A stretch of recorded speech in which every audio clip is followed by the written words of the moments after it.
खिलाफ हम आप कुछ ना बोले। यही तो इस देश की खूबसूरती है कि अलग अलग प्रांतों से आने वाले, अलग अलग भाषा से, अलग अलग संस्कृति से आने वाले लोग भी एक झंडे के नीचे, एक छतरी के नीचे आ गए। और आए क्यों हैं? मकसद सिर्फ एक ही है कि इस देश को महंगाई, बेरोजगारी से छुटकारा दिलाना। और एक ऐसी निकम्मी सरकार जो केंद्र में है, जिसने पिछले 9 सालों में कोई काम नहीं किया, सिर्फ ब्रांडिंग, इवेंट्स और एंटरटेनमेंट देने का काम किया, वास्तव में देश के आम आदमी की जिंदगी बेहतर करने का काम नहीं किया। उस सरकार से देश को छुटकारा दिलाया जाए। और जो मोटे मोटे तौर पे आप देखिए, जो भी 27-28 दल साथ आए, जिनका एक अलायंस बना है जिसका नाम इंडिया है, Indian national developmental inclusive alliance. ये अलायंस देखकर बीजेपी इतना घबरा गई है, इतना डर गई है कि वो बीजेपी जिसने 2014 से लेकर 2023 तक पिछले 9 सालों में एनडीए की एक भी बैठक नहीं बुलाई, वो मजबूर हो गई बैठक बुलाने के लिए। वो भाजपा जिसने एक एक कर अपने तमाम घटक दल, जितने भी उनके अलायंस पार्टनर्स थे, उन सबको कहा कि जाना है तो जाओ, सबके लिए दरवाजे खोल दिए, जिसमें जेडीयू चला गया, चंद्रबाबू नायडू की टीडीपी चली गई, जिसमें नीतीश कुमार का जेडीयू चला गया, प्रकाश सिंह बादल का शिरोमणि अकाली दल चला गया, तमाम बड़े राजनीतिक दल छोड़ के चले गए। आज उसी बीजेपी को इतना डर सता रहा है कि अब उन्हें अपना कुनबा बढ़ाने के लिए छोटी छोटी पार्टियों को जोड़ना पड़ रहा है। कुछ 38 पार्टियां शायद जोड़ी हैं, जिसमें से मुझे लगता है कोई 32 पार्टियों का तो नाम भी हमने आज तक नहीं सुना कभी। और ये भी बताया जा रहा है कि शायद उन 38 पार्टियों में से 24 पार्टियां ऐसी हैं जिसका पार्लियामेंट में एक भी सांसद नहीं है। तो आप देखें कि किस प्रकार से एक थ्योरेटिकल एक्सरसाइज बीजेपी ने करी है कि बस 38 चिल्लाएं कि हम लोग अब बहुत बड़े हो गए, हमारा कुनबा 38 का हो गया एनडीए का। और अंत में इतना कहना चाहूंगा कि प्रधानमंत्री मोदी जी और बीजेपी तो अक्सर ये कहा करती थी कि एक अकेला सब पर भारी, मोदी बनाम ऑल अदर्स, मोदी बनाम मैनी, ये चुनाव हुआ करता था।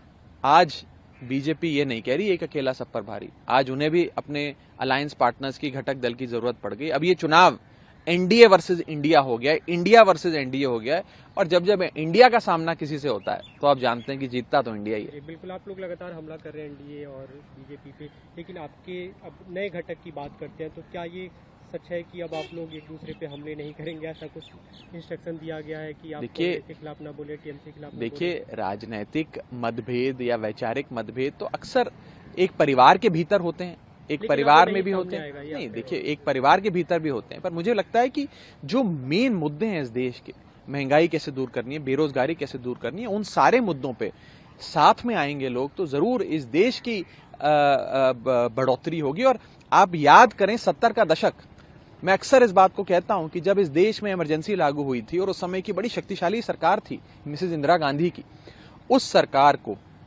हटाने के लिए पूरी देश की आवाम इकट्ठा हुई थी और एक एक राजनीतिक दल, जनसंघ के साथी जुड़ गए कम्युनिस्ट के साथ, कम्युनिस्ट जुड़ गए सोशलिस्ट के साथ, और एक छतरी जनसंघ जनता पार्टी की बनी जिसके तहत वो सब एक साथ आए, एक छतरी के नीचे।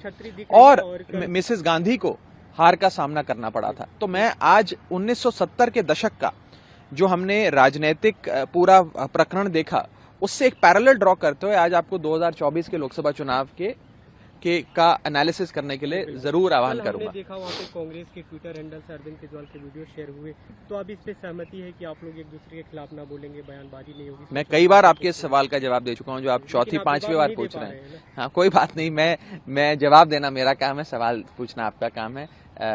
जैसा कि मैं कह रहा हूं, वैचारिक मतभेद और राजनीतिक मतभेद चलते रहते हैं, हो सकता है आगे भी चलेंगे, लेकिन जो गूढ़ बात वो है कि देश को महंगाई, बेरोजगारी से कैसे छुटकारा दिलाना है, देश की उन्नति कैसे हो, सोशल वेलफेयर स्कीम्स कैसे लाई जाएं, इन सब पर अगर एक समानता से, एक यूनैनिमिटी से एक राय बनती है सबकी, तो इससे बेहतर इस देश के लिए कुछ नहीं हो सकता। क्या जो नाम है उसे लेकर मतलब खबरें आ रही हैं कि कैसे उस पर सहमति बनी? नाम का प्रस्ताव किसने दिया? डेवलपमेंटल होना चाहिए, डेमोक्रेटिक होना चाहिए, ये सब? आपको नाम कैसा लगा, आप बताएं। नाम तो मतलब अच्छा लगा आपको? अच्छा बुरा कैसे कह सकता हूँ, आप लोग अपने नहीं, आपको अच्छा लगा कि नहीं, पहले बताएं। जाना है, आप बताइए इसका स्वरूप। देखिए, ये कोई क्रेडिट लेने की लड़ाई नहीं है कि किसने प्रस्ताव दिया, किसने सेकंड किया। मैं उस विषय पे ना जाते हुए ये कहूंगा कि बेहतरीन नाम है और इसमें देश का हर एक नागरिक समाता है और इससे बेहतर नाम शायद हो नहीं सकता था। और मुझे लगता है कि जब जब हिंदुस्तान का, इंडिया का मुकाबला किसी से हुआ है तो इंडिया हमेशा जीता है, क्योंकि सत्य हमेशा इंडिया के साथ खड़ा है। तो मुझे ये विश्वास है कि 2024 के चुनाव में भी चक दे इंडिया हो जाएगा और इंडिया जीतेगा। कोई भी रिसर्च होता है, कोई भी खोज होती है तो आविष्कारक का नाम सामने आता है। हम वो आपसे जानना चाहते हैं। नहीं, मैं कतई भी इस क्रेडिट वॉर में नहीं पढ़ना चाहूंगा। मुझे लगता है कि सब एक प्लेटफॉर्म पे साथ आए हैं, जिसने नाम दिया है, जिसने उसको सेकंड किया, सबकी सहमति से तय हुआ है और बेहतरीन नाम है। और इस नाम से बीजेपी घबराई हुई है, डरी हुई है।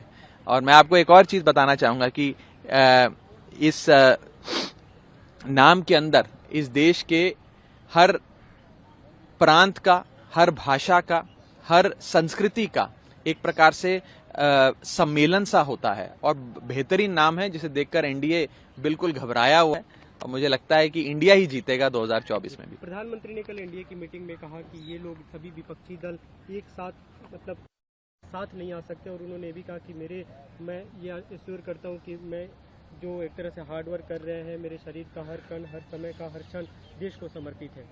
देखिए, अगर हमारा जो ये एक कुनबा बना है, अगर ये इतना ही कमजोर होता और इतना ही खराब होता और इतना ही निंदनीय होता तो आज एनडीए को इन 38 पार्टियों की जरूरत ना पड़ती। और ऐसी पार्टियां जिसमें 24 पार्टियों के पास एक भी सांसद नहीं है, बता रहे हैं मात्र 2 या 3 पार्टियां हैं जिनके पास 5 से ज्यादा सांसद हैं। चुनाव ये केंद्र का लड़ने चढ़े हैं, लेकिन सांसद इनके घटक दल में है ही नहीं। तो मुझे लगता है कि एक थ्योरेटिकल एक्सरसाइज बीजेपी कर रही है और डरी हुई है एनडीए से। एनडीए डरा हुआ है इंडिया से कि कहीं ये इंडिया वाले जो हैं ये आगे ना निकल जाएं दौड़ में। अभी इसकी शुरुआत तो काफी अच्छी दिख रही है, और वहाँ पे जो सबसे अच्छी तस्वीर आई आपने, जब आप और केसी वेणुगोपाल जब गले मिले, वो वीडियो काफी सबने देखा। लेकिन जब क्या वैसी ही तस्वीर रहेगी जब पंजाब और दिल्ली में सीटों को लेकर चर्चा होगी, कौन कितनी सीटों? अभी उस विषय पे कोई चर्चा नहीं हुई है। कई सारे बिल्कुल होने हैं। देखिए, अभी आज आपको इस अलायंस के नाम से अवगत कराया गया है। धीरे धीरे क्या इसका स्वरूप होगा, चाहे सीटों की बात हो, मुख्य मुद्दों की बात हो, कहां पे कैसे चुनाव प्रचार होगा, ये सारी चीजें जो हैं ये अगले फेज में जरूर तय करी जाएंगी और जैसे जैसे तय होंगी आपको इससे अवगत कराया जाएगा। तैयार है सीटें छोड़ने के लिए कांग्रेस पार्टी? देखिए, ये सब चीजें जैसा कि मैंने कहा आमने सामने बैठकर होंगी और जो भी तय होगा वो जाहिर तौर पर मैं आपके कैमरे पे आपसे शेयर करूंगा नहीं। ये तो बंद कमरे में चर्चाएं होंगी।